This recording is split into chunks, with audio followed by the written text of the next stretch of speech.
From the Library of Congress in Washington, D.C.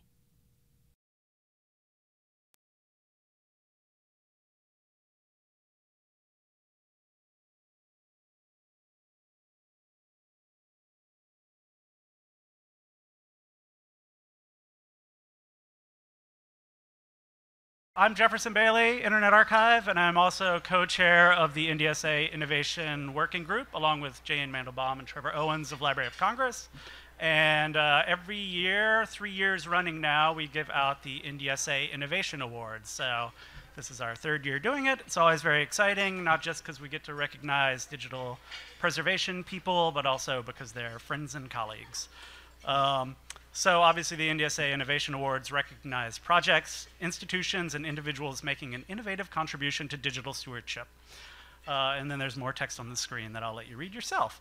But before we start handing out awards, we definitely want to say thanks to the awards action team. So Chelsea Rowell of Wake Forest, Matt McHenry of Texas Tech, Ann Wooten and Bailey Smith of Pop-Up Archive, and then the rest of us co-chairs make up the awards team. So let's actually give a quick round of applause to the Action Awards team. Thank you for your service. So we'll start out with our Future Steward Award, and this year's NDSA Innovation Future Steward Award goes to Emily Reynolds, Library Program Specialist at Institute of Museum and Library Services, IMLS. Congratulations, Emily. Come up. So the way it works is that we will give everybody a couple of minutes to speak after they get their award. So all yours. I'm not even going to come close to using up my couple of minutes. My new boss at IMLS told me yesterday that the best acceptance speech is a short acceptance speech. So in the interest of staying in his good graces, I'm going to heed that advice. I want to thank the Innovation Working Group for this award. It's a great honor and was a huge surprise. It's absolutely wonderful to be up here with all of these amazing people, so thank you very much. I don't have any kind of formal presentation, but I wanted to highlight how supportive and amazing this community is to newcomers. I was at this conference 2 years ago as an intern at the Library of Congress and didn't know anyone and had no idea what I was doing. And over the past couple of years, the people in this community have given me all kinds of opportunities and support and trust, and I today feel like I'm really a part of it. I owe so much to all of those mentors, colleagues, and friends who have guided me through the different places that I've worked, and it's really a credit to this community to see how supportive you are of new professionals. This award comes at kind of a funny time because I've actually recently stopped being sort of a steward of anything as of last week. But I'm hopeful that my new role at IMLS will allow me to continue to support all of the stewardship work that you all are doing and continue to participate in this amazing community. So thank you.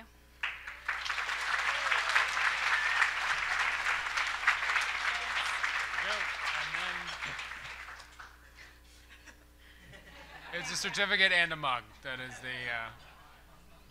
We call it the Mug of Honor.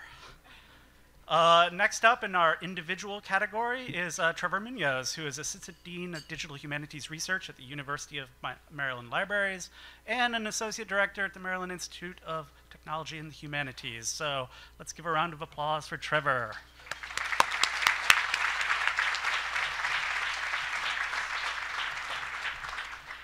Well, I probably couldn't do any better than that very short and very gracious acceptance speech from our future steward. But I did also want to add my thanks to the Innovation Action team. It was also a huge surprise to get this award and very, very gratifying. I think maybe this community knows better than most that there really are no individual awards in something like digital preservation, that this is something we do together as a community. And I've been very grateful to have excellent sort of co-travelers and co-leaders on the parts that I've worked on, trying to bring this conversation around data curation, to be engaged with questions in humanities research. So people like Dorothea Flanders and Dorothea Salo, Megan Sensony, these have all been great collaborators, and we've really done this together, as well as all the people who have been participants in the Digital Humanities Data Curation workshops, the rich conversations we've had over the last year and a half about how to extend what our scientific and social science colleagues have thought and said about data curation, and bring those into integration with ideas in the humanities. So to all of those people who have participated in the workshops, we've certainly learned as much from them as they've learned from us.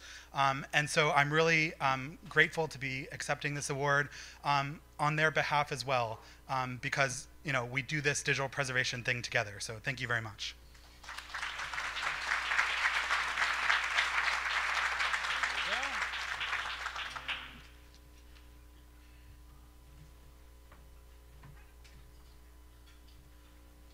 Next up is our Innovation Award for Project, and this is a great project, the Transfer Station at the new museum, and accepting on behalf of the project is Johanna Burton. So Johanna, come on up.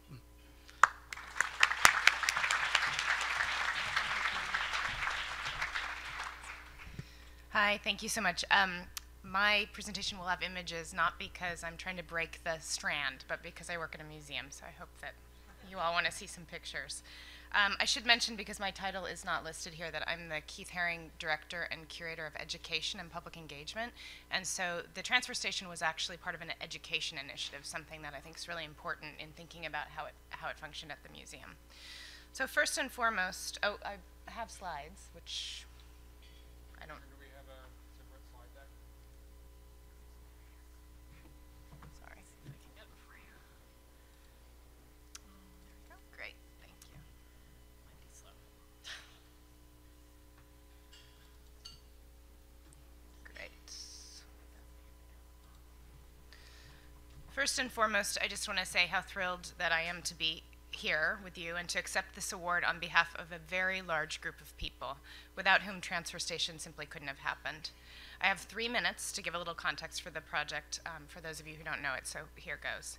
Transfer Station was brought to me and to the museum by Alan Moore, an artist who hoped to preserve what remained of Monday, Wednesday, Friday Video Club, an artist video distribution project that grew out of CoLab in the mid-1980s. To give you an idea of their aesthetic and how underground they were, here's some ephemera from their archive, which we showed.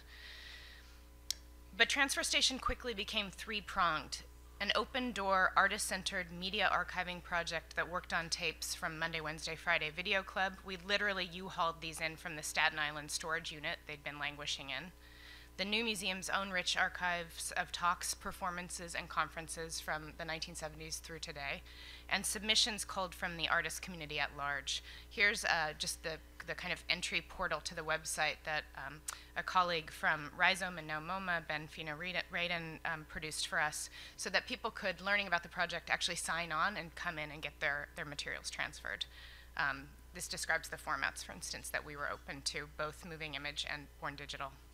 For 8 weeks, the new museum's 5th floor, what I like to call the education wing, which would make you laugh if you saw it, it's small, was a laboratory, learning lab, hangout space, and an experiment in best practice on a shoestring budget. Here's some good shots of what it looked like. Overseen by Walter Forsberg, who's also in the room, and many, many other people, which you'll see a list of in a moment. So here's our kind of best shots, talking seriously about digital preservation. And this is the kind of buzz that happened on the floor on a daily basis. What was so exciting about Transfer Station was that it made tangible progress. In 2 months, hundreds of hours of moving images were transferred, 600 tapes. And we also offered born digital preservation, as I mentioned. But it simultaneously offered something much further reaching and unquantifiable. Discussions in and around the project ranged from questions around the histories of video and computer art to fierce debates around copyright and access. Cross-generational and wildly eclectic in terms of what was transferred and to what ends, the ostensible content of Transfer Station was less what we saw moving from old VHS tapes onto the Internet Archive, thanks to Jason Scott, and more the frameworks built around it. So, as others have mentioned, it's truly impossible to name everyone who's fundamentally important to this project, literally building it from the ground up. We literally had, machines on dollies coming down the New York City streets. I'm not kidding. But this is a list of individuals and institutions who committed themselves in all kinds of ways to seeing it happen. Believe it or not, this is the core group. It gets much, much bigger. Donating equipment, expertise, and enthusiasm, this is the team. Thank you, and congratulations to all of us. Thank you.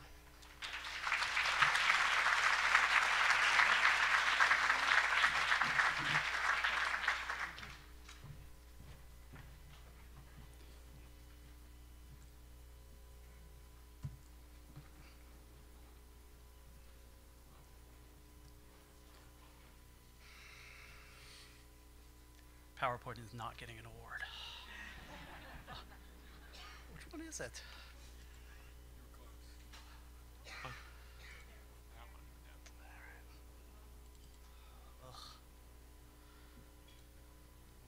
Okay, transferring to the next slide.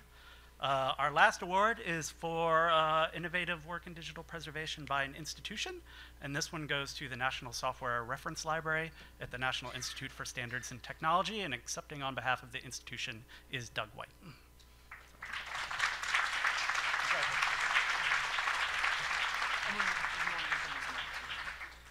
Well, first, on behalf of NIST and the NSRL, thank you to the Innovation Working Group and the Awards Committee for this award.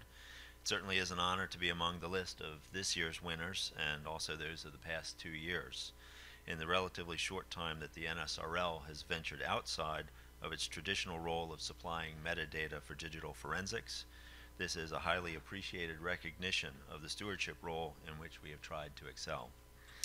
I'd like to recognize our initial sponsors and current sponsors in law enforcement, the FBI, Department of Homeland Security, the Department of Defense, and NIST's Office of Law Enforcement Standards, to name but a few of many, who had the insight to establish the software collection at an open, public, and neutral organization, and that the chosen organization was NIST. It is with this openness that the NSRL team has had the freedom to innovate and expand the scope of our role, and we hope to continue in this vein. With me today is Michael Ogata, who has been driving many of the innovations in the NSRL over the past decade. Thanks, Doug. I too would like to thank the NDSA on behalf of the NSRL. For those of you who don't know the NSRL, we're a digital repository of known file signatures for use in law enforcement in their investigations. What that effectively means is I just collect files from software. As Doug mentioned, I've been working on the NSRL for just shy of a decade. During my time on the project, I've seen our physical collection more than quadruple in size, and we've also digitized that collection, moved onto born digital applications from the internet and from software application stores like the App Store and the iTunes Store. And we've expanded our efforts into also Stanford University's Stephen M. Cabernetti collection of vintage video games. And through that project, I've gotten my hands on some really cool pieces of media. Vintage pieces of media. And of course that means we've had to figure out how to digitize those pieces of media, and I know I speak for everybody in the room when I say, Doug, we're all chomping at the bit for you to perfect your method for extracting data off of those VIC-20 cartridges.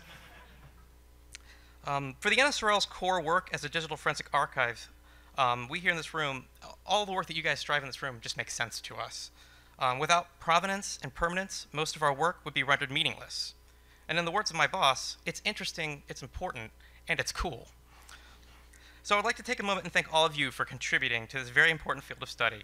Finally, once again, I would like to thank the NDSA on behalf of the NSRL.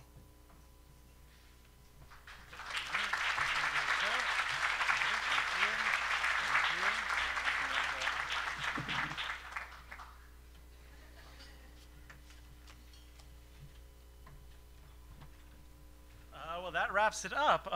Definitely want to encourage everyone to submit nominations for next year. It usually comes out around April, and I think these are great representatives of the good work going on in digital preservation. It's not just about recognizing individuals, but also about the community building that they all talked about. So let's give them all a final round of applause. Congrats. This has been a presentation of the Library of Congress. Visit us at loc.gov.